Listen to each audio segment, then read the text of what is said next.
To new TV Telugu.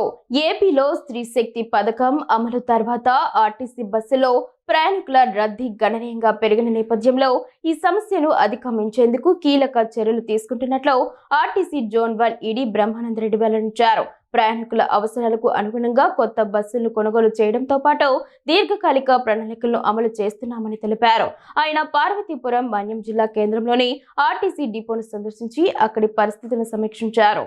ఈ సందర్భంగా బ్రహ్మానందరెడ్డి మాట్లాడుతూ ఉమ్మడి విజయనగరం జిల్లాకు 98 కొత్త బస్సులు రానున్నాయని, దీనివల్ల ప్రయాణికుల ఇబ్బందులు చాలా వరకు తగ్గుతాయని అన్నారు. శ్రీశక్తి పథకం ద్వారా మహిళలకు మెరుగైన సేవలు అందించేందుకు కృషి చేస్తున్నాం. కొత్త బస్సులు అందుబాటులోకి వస్తే మహిళల ఉచిత ప్రయాణానికి ఎలాంటి ఇబ్బంది ఉండదు అని ఆయన స్పష్టం చేశారు. అలాగే 2028 నాటికి రాష్ట్రంలోని అన్ని డిపోలకు దశల వారీగా ఎలక్ట్రికల్ బస్సులను తీసుకువస్తామని, పాత బస్సులను ఆధునిక హంగులతో మెరుగుపరుస్తున్నామని వివరించారు. ఆర్టీసీలో డ్రైవర్లు, కండక్టర్ల కొరత ఉన్న మాట వాస్తవమేనని ఈడీ అంగీకరించారు.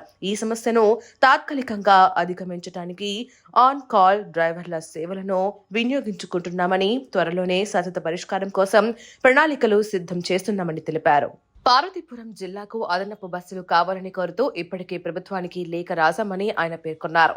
అనంతరం ఆర్టీసీ ఉద్యోగ సంఘాల నేతలు ఈడీని కలిసి తమ సమస్యలను విన్నవించారు. డ్రైవర్లు, కండక్టర్లపై పరిభారం తగ్గించాలని, డిపోలో ఖాళీగా ఉన్న సిబ్బంది పోస్టులను భర్తీ చేయాలని కోరారు.